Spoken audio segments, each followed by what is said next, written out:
This is Trisha Takanawa. Welcome to the special edition of FEDP News. Today we will take an in-depth look at the Arizona immigration law SB 1070 and whether or not it's a just way to deal with illegal immigration. Now let's take a look at a live feed of Arizona-Mexico border.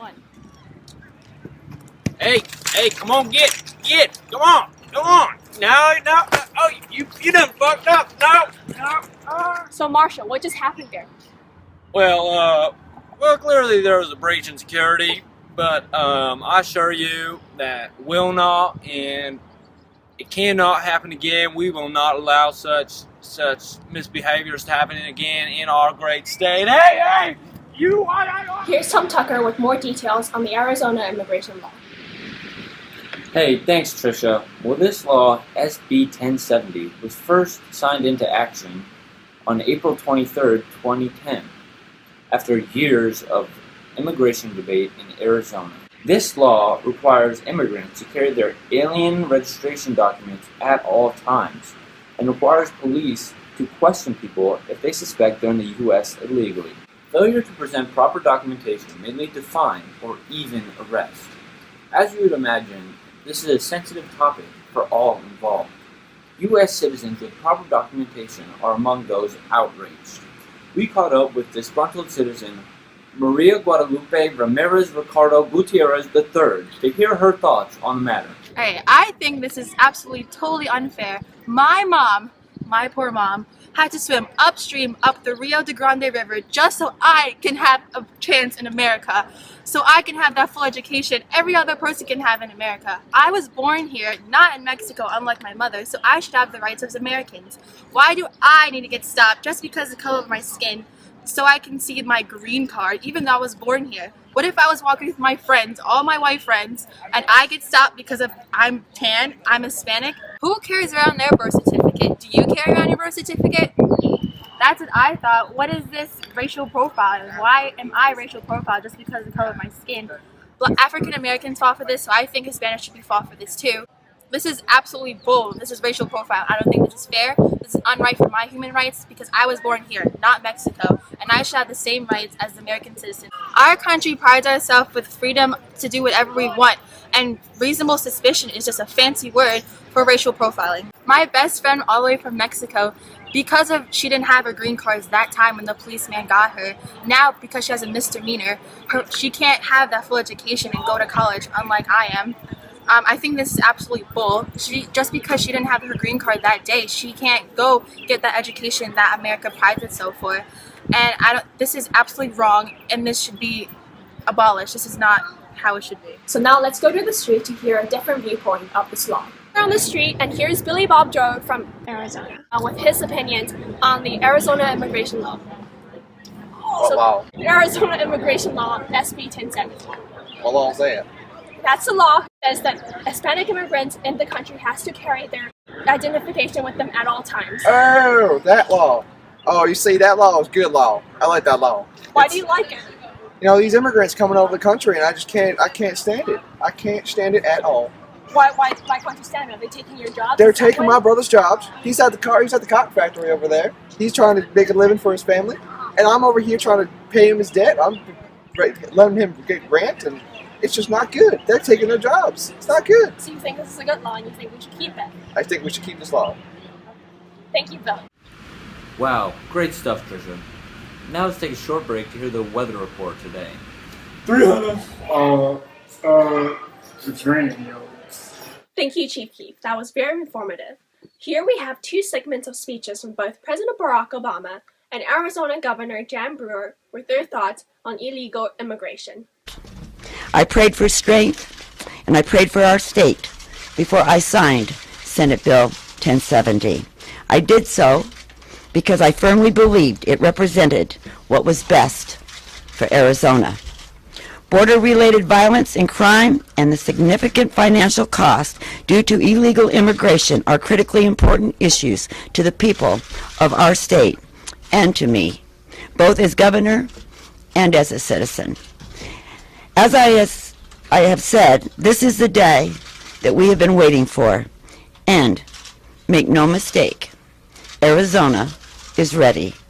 We know the eyes of the world will be upon us We know the critics will be watching and waiting, hoping for another opportunity to continue their legal assault against our state. But I have faith in our law enforcement. Our brave men and women in uniform have been trained so that they are able to enforce this law efficiently, effectively, and in harmony with the Constitution. Civil rights will be protected. Racial profiling will not be tolerated. Senate Bill 1070 is equally committed to upholding the rule of law while ensuring that the constitutional rights of all in Arizona are protected, including prohibiting law enforcement officers from solely considering race, color, or national origin in implementing its provision. In fact, under my direction, Senate Bill 1070 was amended to strengthen and to emphasize the importance that civil rights are protected. Arizona is prepared to move forward to enforce this law that we have fought so hard to defend, ever mindful of our rights, ever faithful to the Constitution, and ever worthy of the blessings of God who has given us that we share together as Arizonans and as Americans. Finally, if we're serious about economic growth, it is time to heed the call of business leaders, labor leaders, faith leaders, law enforcement, and fix our broken immigration system.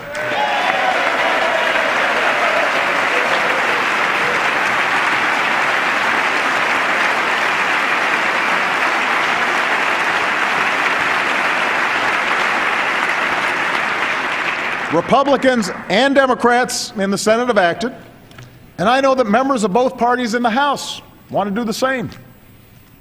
Independent economists say immigration reform will grow our economy and shrink our deficits by almost $1 trillion in the next 2 decades. And for good reason. When people come here to fulfill their dreams, to study, invent, contribute to our culture, they make our country a more attractive place for businesses to locate and create jobs for everybody. So let's get immigration reform done this year.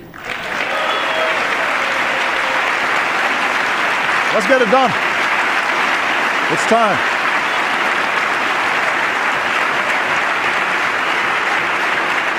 And let's also remember that hundreds of thousands of talented, hardworking students in this country face another challenge: the fact that they aren't yet American citizens. Many were brought here as small children, are American through and through, yet they live every day with the threat of deportation. Others came more recently to study business and science and engineering. But as soon as they get their degree, we send them home to invent new products and create new jobs somewhere else. That doesn't make sense. I believe as strongly as ever that we should take on illegal immigration. That's why my administration has put more boots on the border than ever before. That's why there are fewer illegal crossings than when I took office. The opponents of action are out of excuses. We should be working on comprehensive immigration reform right now.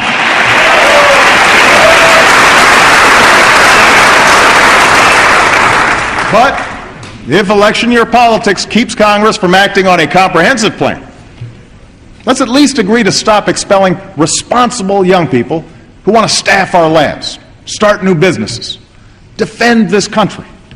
Send me a law that gives them the chance to earn their citizenship. I will sign it right away.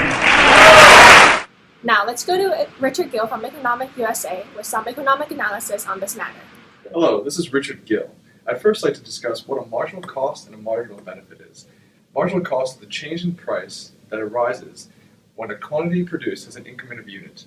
Secondly, the marginal benefit is the additional utility that a person receives when he or she consumes a good or service. Now, I'd like to discuss the marginal costs and marginal benefits of the Arizona State Immigration Law SB 1070. First off, violation of human rights. Violation of human rights distinguishes racial profiling and potential invasion of privacy. Secondly, less cheap labor.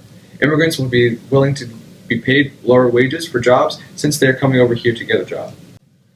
Now, on to marginal benefits. First, nationalism. Nationalism, a sense of unity that Americans are making American-made goods. Second, more domestic jobs. More domestic jobs because less immigration leads to more domestic jobs for U.S. employers. Thirdly, less illegal immigration. More stricter immigration laws lead to less immigration. Now, according to the U.S. government, marginal benefit is greater than or equal to marginal cost. However, it's so disputed.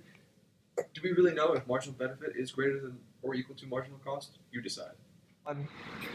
Thank you for watching. Hope you were informed. Good night from FEDP News.